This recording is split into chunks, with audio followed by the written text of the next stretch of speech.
ओम नमः शिवाय गुरवे सच्चिदानंदमूर्तये निष्प्रपंचाय शांताय निरालंबाय तेजसे।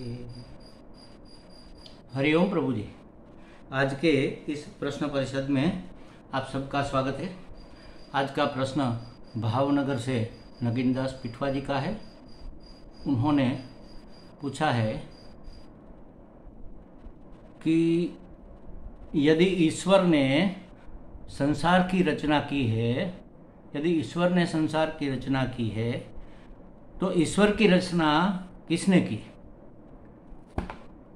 यदि ईश्वर ने इस संसार की रचना की है तो ईश्वर की रचना किसने की? आपने की, मैंने की, हमने की, हम सब ने की। ईश्वर ने थोड़ी कहा है कि मैं ऐसा हूँ, कहीं पर उसने तो ये नहीं कहा कि मैं ऐसा हूँ। हमारे जो पुराण है, रामायण, महाभारत इत्यादि, वो भी तो हमारे ऋषि मुनियों ने लिखे हैं। उसमें तो कहीं ऐसा नहीं है कि मैं ऐसा हूँ। ये अवतार है। अवतार तो ऐसे ही होंगे। अवतार माने अवतरण करना, ऊपर से नीचे उतरना। मनुष्य सृष्टि का उद्धार करने के लिए, प्राणियों का उद्धार करने के लिए भगवान उसी रूप में प्रकट हो गए। कछुए के रूप में, मछली के रूप में वो प्रकट हो गए, ये सूअर के रूप में प्रकट हो गए, फिर आधे पशु आधे मनुष्य ऐसे नरसिंह के रूप में प्रकट हो गए, फिर पूर्ण मनुष्य के रूप में छोटे नाटे वामन अवतार के रूप में प्रकट हो गए, फिर दिखा दिया त्रिविक्रम, बहुत बड़ा रूप, ऐसे प्रकट हो गए। तो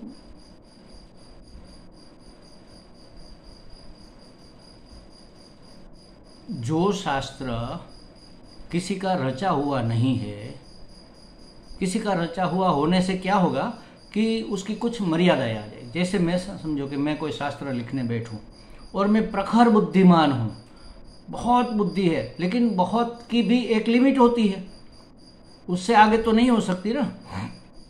तो बुद्धि की मर्यादा मेरे लेखन में आ जाएगी, समझ विवेक की मर्यादा आ जाएगी, देश काल की मर्यादा आ जाएगी, कोई ना कोई हमारे दृष्टिकोण की मर्यादा आ जाएगी, हमारे भाव की मर्यादा आ जाएगी। मुझे जैसा भाव जगा है मैं वैसा वर्णन करूँगा। तो इसमें थोड़े बहुत दोष होने की संभावना है। परम शुद्ध हृदय जो महात्मा होते हैं, उसके हृदय में परमात्मा प्रकट होकर ये ज्ञान पैदा करता है, इसलिए उसको ऑथेंटिक माना तो जाता है। लेकिन कोई संशय कर सकता है, शंका कर सकता है कि भाई ये तो मनुष्य का रचा हुआ है, मनुष्य तो पूर्ण नहीं है। तो पूर्ण परमात्मा के प्रकट किए हुए शास्त्र का नाम है वेद। वेदों में जो कहा वह किसी का रचा हुआ नहीं है, वह स्वयं प्रकट हुआ है। महात्माओं ने साधना करके बहुत अंतःकरण को शुद्ध किया, एकदम पवित्र हुए, साक्षात्कार हुआ, उसके हृदय में ये मंत्र स्फुरित हुए हैं। अब इसका एक उदाहरण ले लो। स्फुरित होना माने क्या?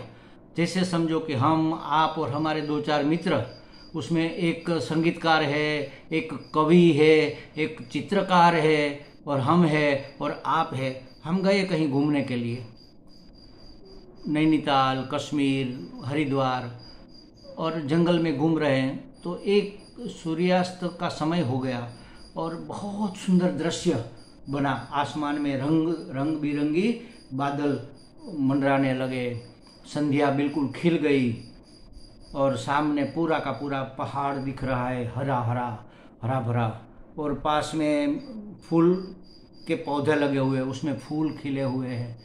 तो चित्रकार के मन में लगेगा, अरे कैसे रंग बिरंगी, क्या सजावट की है भगवान ने, क्या रंग लगाए हैं।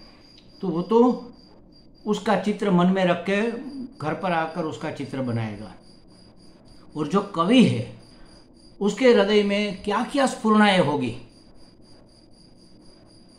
चितारे अजब मिलावट करी चितारे, रंगनी प्याली भरी चितारे।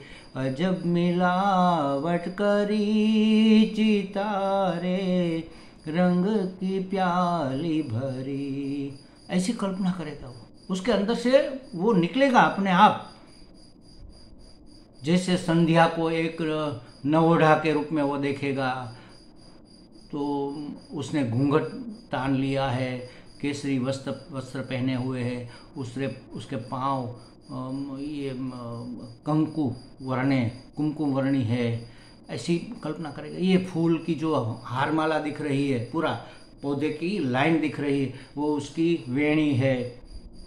ऐसी कवि के अंदर से वो भाव निकलेगा। उसने ऐसा सोचा नहीं है, अपने आप उसकी कल्पना में ऐसा आएगा, अंदर से स्फुरित होगा। हमें और आपको कुछ स्फुरित नहीं होगा। बहुत हमें भावना है तो कहेंगे अरे भगवान आपकी लीला बहुत न्यारी है, हमें भगवान की लीला लगेगी। तो कहने का मतलब यही है कि ये जैसे कवि को अपनी कविता स्फुरित होती है, वो रचता नहीं है, बैठकर शब्दों को ठीक बिठाता नहीं है, अपने आप अंदर से भाव उठता है उसका। उपमाएं निकलती है, अलंकार निकलता है, समास संधि वगैरह सब जो भी उसके अंग है सब अपने आप निकलते हैं। उसका बंधारण है छंद का, वही निकलता है उसी बंधारण में। तो जैसे कवि को स्फुरित होता है, वैसे परमात्मा ने कहे हुए ये शब्द जो ऐसे अंतरिक्ष में घूम रहे थे, वह किसी महात्मा को दिख गए, ऐसे लिखे हुए जैसे जा रहे हैं, और सुन भी लिया कि ऐसा इसका उच्चारण है। तो उस महात्मा ने अपने शिष्य को ये मंत्र बताए, और जिस महात्मा ने ये मंत्र बताए उस महात्मा के नाम के ऊपर, उस परिस्थिति के नाम के ऊपर उस शास्त्र का नाम पड़ा उपनिषद। उपनिषद वेद का एक अंग है, जो उत्कृष्ट भाग है, उसको उपनिषद कहते हैं। तो उपनिषद शिष्य ने गुरु ने शिष्य को सुनाया। उस समय कोई लिखने का तो साधन था नहीं, तो कर्णोपकर्ण, कान से सुनी और दूसरे कान में गई। कर्णोपकर्ण जो विद्या आई है, वह जो वर्णन करते हैं वह हमें मानना पड़ेगा, क्योंकि वह तो ईश्वर का स्वयं का कहा हुआ है। तो उसमें क्या कहा, तस्मात् एतस्मात् आत्मनः आकाश संभूतः। तब उसमें से, उस परमात्मा में से आकाश की उत्पत्ति हुई, आकाश का संभव हुआ।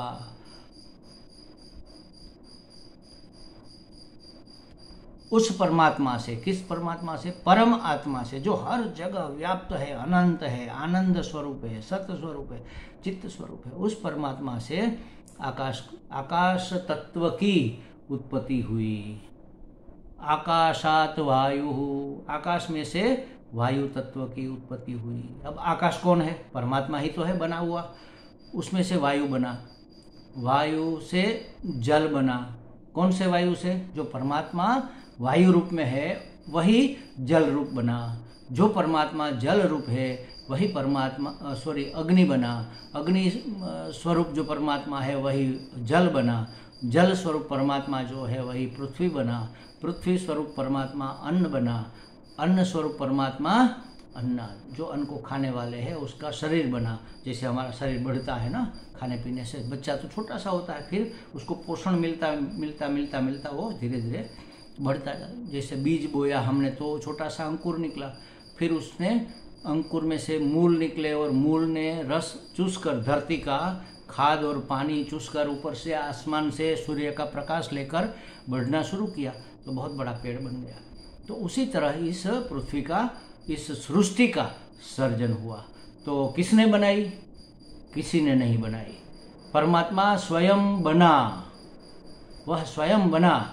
जैसे अभिनेता स्वयं भिखारी बनता है, भिखारी का वेश पहनता है तो भिखारी बनता है। हमें लगता है कि कोई भिखारी स्टेज पर भीख मांग रहा है। वही अभिनेता राजा बनता है, वही अभिनेता सन्यासी बनता है। तो एक ही अभिनेता है, वेश बदल बदल कर हमारे सामने आता है। उसी तरह एक ही परमात्मा ये अलग अलग वेश धारण किए हुए हैं। वही पुरुष बना, वही स्त्री बना, वही पशु बना, वही पक्षी बना, वही कीट पतंग बना, पत्थर पहाड़ नदी बादल आकाश सब वही बना, सब वेश उसी ने लिए। सब क्यों लिए? क्योंकि और कोई था ही नहीं ना, और हर जगह वह व्याप्त था, हर जगह। कोई ऐसी जगह खाली नहीं थी जहाँ परमात्मा ना हो, कोई ऐसा समय नहीं था जब परमात्मा ना हो, कोई ऐसी वस्तु, इसलिए वो बना, तो कोई ऐसी वस्तु नहीं हुई जो परमात्मा न हो। तो सब कुछ परमात्मा है, परमात्मा ही परमात्मा है और कुछ है ही नहीं। अब उस परमात्मा ने जब ये क्रिएशन किया, सर्जन किया, तब उसका पालन भी करना पड़ेगा, और पालन करने के बाद फिर जो काम की चीज नहीं है, जिसका काम खत्म हो गया, उसको समेटना भी पड़ेगा। तो जो निर्गुण निराकार परमात्मा थे, ये सब चीजें समझाने के लिए हमारे पुराणों ने इसको स्टोरी बनाकर हमारे सामने रखा कि जो निर्गुण निराकार परमात्मा थे उसने ही 3 रूप लिए। सर्जन करने के लिए वह ब्रह्मा जी बना, पालन करने के लिए वह विष्णु जी बना, और संहार करने के लिए, समेटने के लिए, उपसंहार करने के लिए वह शिव जी बना।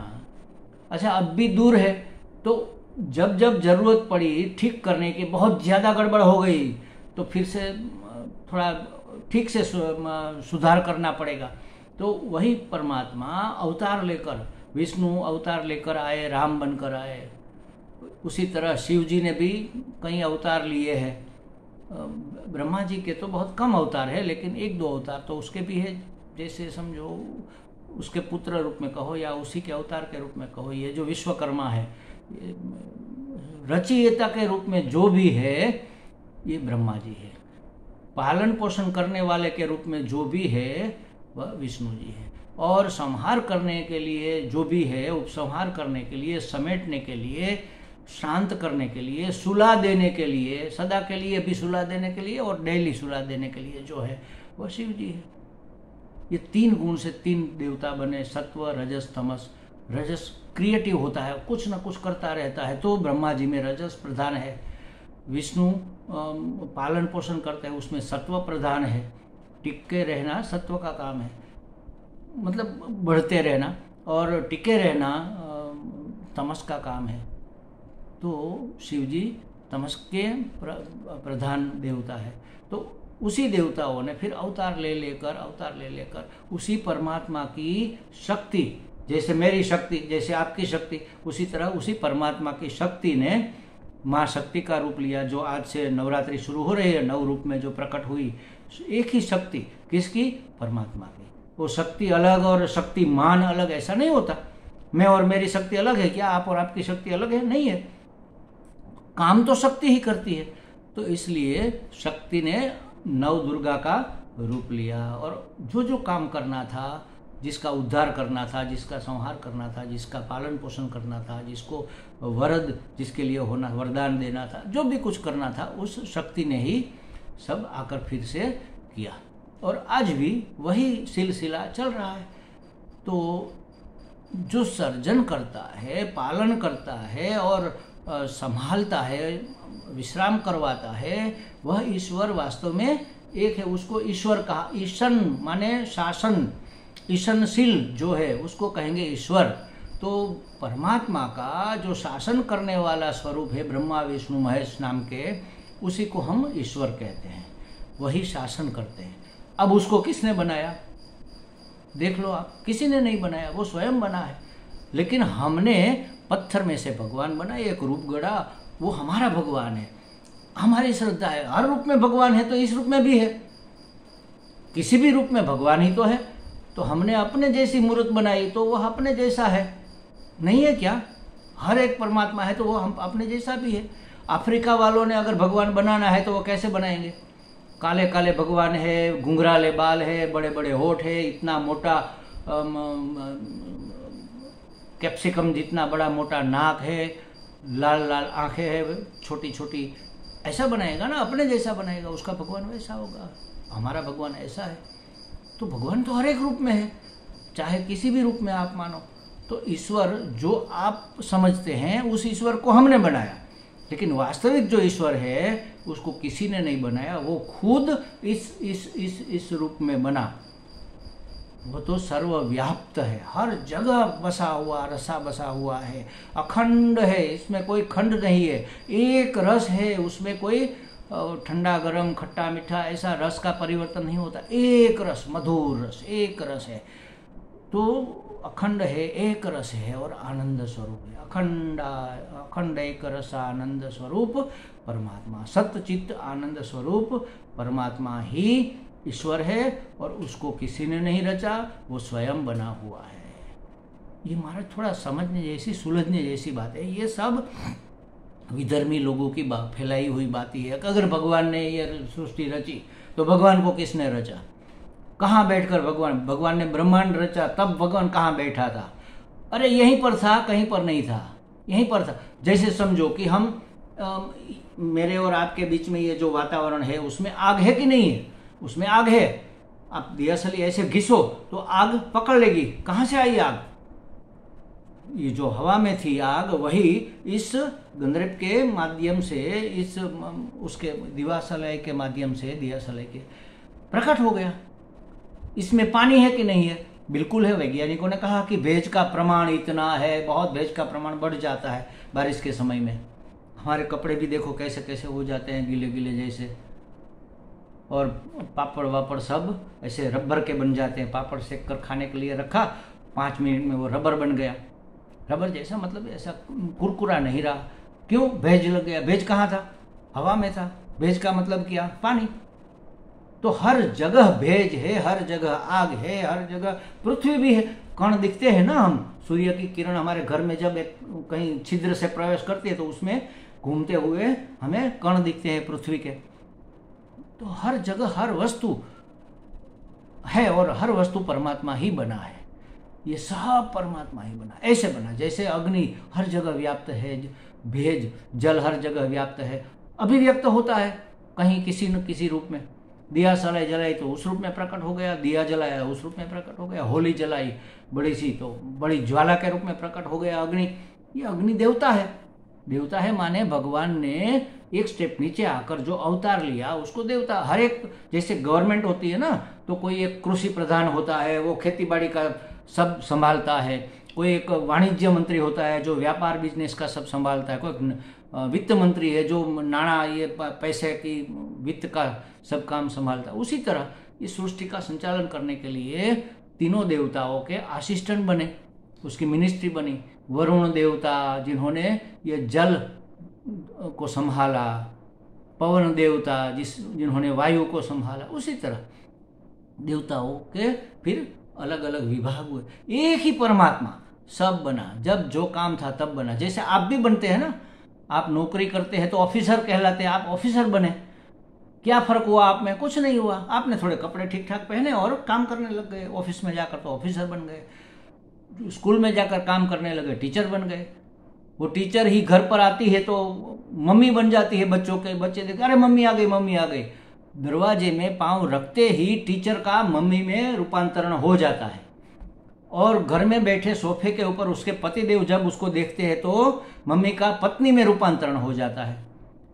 और मंदिर में रही हुई उसकी सांस ऐसे देखती है तो बहू का निर्माण हो जाता है। वही एक लेडी टीचर भी है, मम्मी भी है, पत्नी भी है, बहू भी है। क्या है वास्तव में? सब है। बस उसी तरह किसने बनाया उसको? खुद बनी। जैसा कार्य था वैसा उसका नाम पड़ा। कार्य नामानी, कर्म नामानी। भगवान जो जो कार्य करना चाहते थे उस कार्य के हिसाब से हमने उसको वरुण देवता कह दिया, अग्नि देवता कह दिया, वायुदेव कह दिया, अलग अलग नाम दे दिए। एक ही परमात्मा है और कोई है ही नहीं। एक ही का मतलब एक परमात्मा, बाकी सब परमात्मा नहीं, ऐसी बात नहीं। एक और मात्र एक परमात्मा ही है और कुछ है ही नहीं। मैं और आप सब परमात्मा है, हमें पता नहीं है, ये बात अलग है। सब ये वस्त्र, भगवान ने वस्त्रावतार भी लिया था ना द्रौपदी की रक्षा करने के लिए, तो वस्त्र भी क्या है? परमात्मा। वस्त्रावतार का मतलब यही है कि भगवान हर रूप में बना हुआ है। ये हमें बताना चाहते हैं, सिखाना चाहते हैं। लेकिन हम तो बस वहीं पर अटक जाते हैं, नाम रूप में अटक जाते हैं, अस्थिपति प्रिय तक जाते ही नहीं। नाम रूप जिसने धारण किए है वह कौन है? वही का वही है। तू ही तू है और कुछ है ही नहीं। मैं ही मैं हूं, मेरे अपने सिवा यहाँ कुछ भी नहीं है। मैं का मतलब आत्मा, आत्मा माने परमात्मा, तो ईश्वर ने सृष्टि को रचा, ईश्वर को किसी ने नहीं रचा, वह खुद बना। आई बात समझ में? हमें लगता है कुछ स्पष्टता नगीन जी की हो गई होगी। हरि ओम।